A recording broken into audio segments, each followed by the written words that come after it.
Salve, salve família. Eu sou o Igor, aqui do meu lado está o Monark. E, bom, hoje assim, antes da gente começar aqui a conversa com o André, na verdade, a gente precisa explicar aqui como é que vai ser o futuro dos estúdios Flow, tá? Bom, todo mundo sabe o que aconteceu aí, todo mundo viu a nota, todo mundo está a par do que está acontecendo, tá em tudo quanto é portal de notícia e tudo mais. Bom, eu preciso, na verdade, reafirmar para vocês que o Monark realmente está sendo desligado dos estúdios Flow. Vocês sabem que ele era sócio aqui meu sócio, na verdade, de 50% do Flow. Então a gente tinha meio a meio.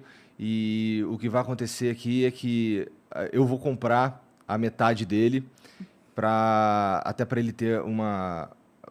Porque eu não acredito que seja justo que ele tenha me ajudado a construir isso durante os últimos anos aí e abra mão de tudo isso.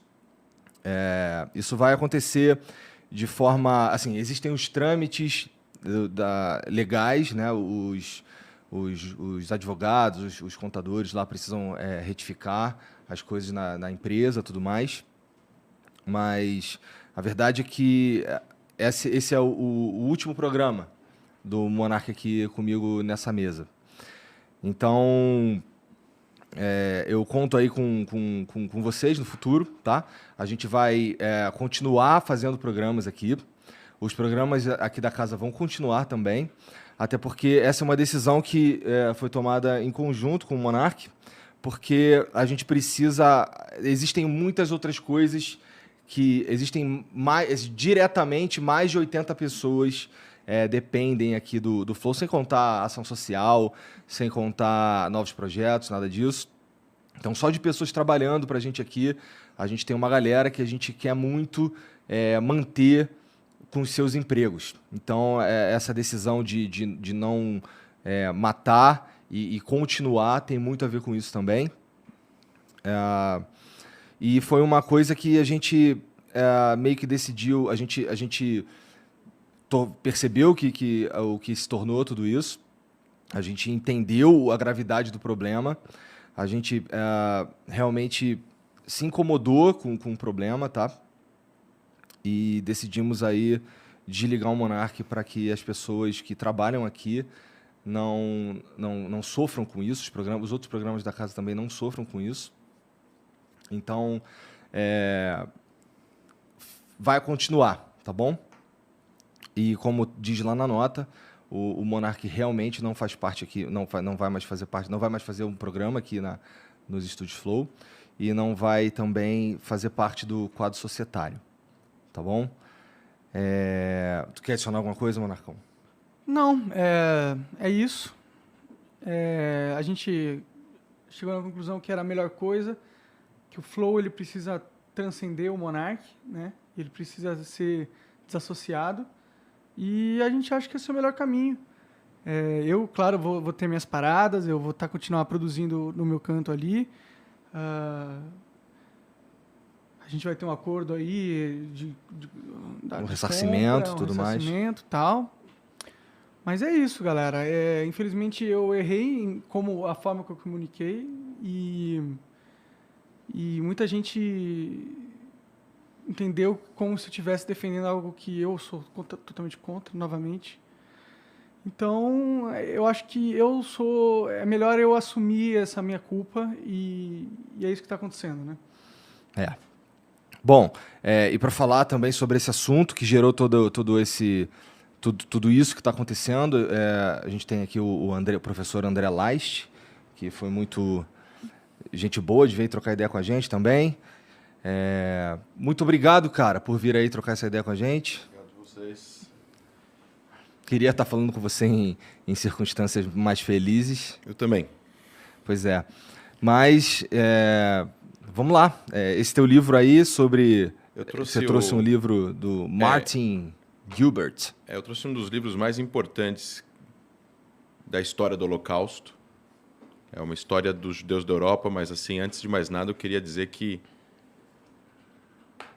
o nazismo não perseguiu só judeus.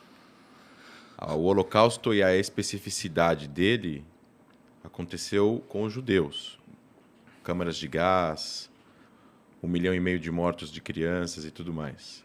É o que o Museu do Holocausto em Jerusalém fala, da especificidade dessa perseguição com os judeus. Mas o nazismo perseguiu negros, perseguiu ciganos, perseguiu deficientes, perseguiu gays, homossexuais.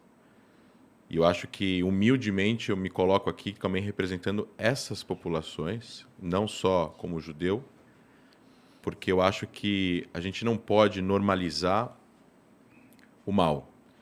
E o mundo não é uma utopia de palavras que vão ser apenas escutadas. O mundo é feito de palavras e ações e reações. E o mundo foi, até pouco tempo atrás, um lugar muito ruim para muitas pessoas.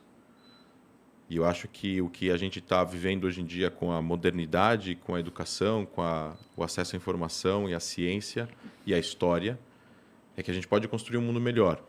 E a gente precisa ter essas responsabilidades, que é escrever, contar, ensinar. E por isso eu trouxe esse livro, é um calhamaço de mais de 1000 páginas. É um livro que conta a história do Holocausto. Ele é comentado por várias autoridades do assunto. Talvez um dos livros mais importantes.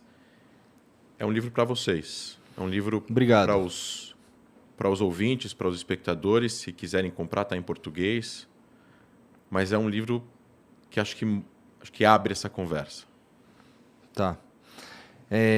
Cara, eu imagino que você tenha visto lá o trecho do que aconteceu e tudo mais. O que você tem para falar sobre aquilo?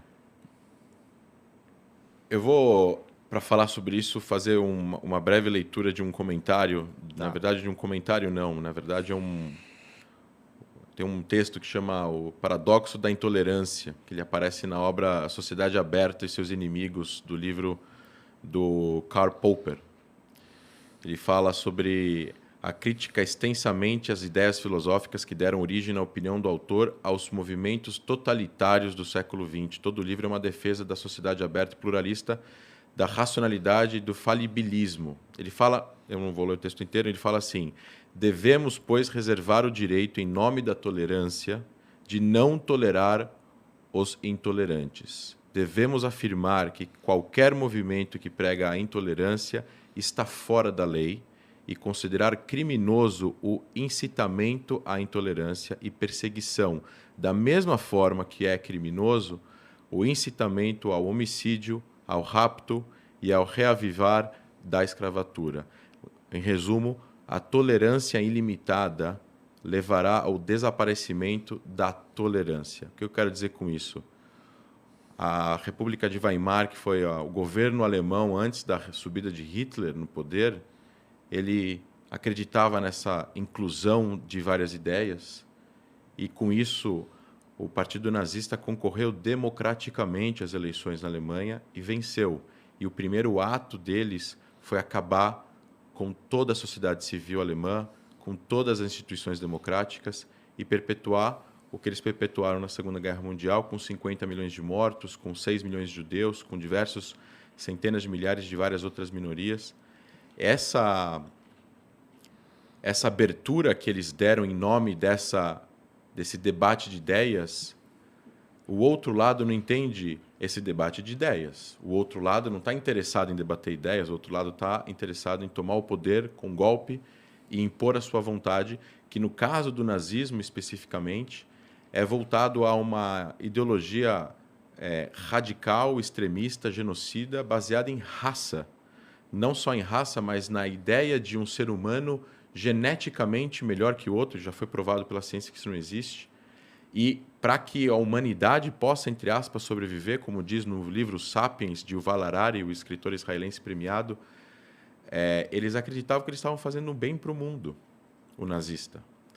E eles mataram pessoas que, independentemente da idade ou do sexo, eles acreditavam que eram seres inferiores. Esse tipo de debate, dentro de uma sociedade democrática, ele não pode ser permitido, porque você não tem como debater com aquele que, se subir no poder, vai matar você.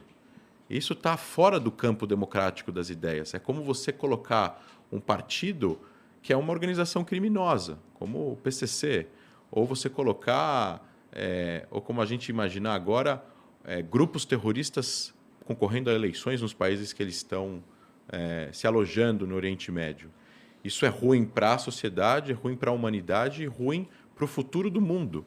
E acho que no mundo que nós vivemos hoje em dia, com a polarização política, com um ano de eleição no Brasil, com crises humanitárias acontecendo pelo mundo, onde a gente está vendo cada vez mais o aumento do radicalismo, do preconceito, e eu acho que a gente não tem que normalizar isso. E não é só sobre o nazismo, né? Quando a gente escuta frases assim em diversos lugares da sociedade que tem uma voz que influenciam pessoas contra gays, contra negros, contra qualquer outra minoria que seja, a gente precisa consertar isso.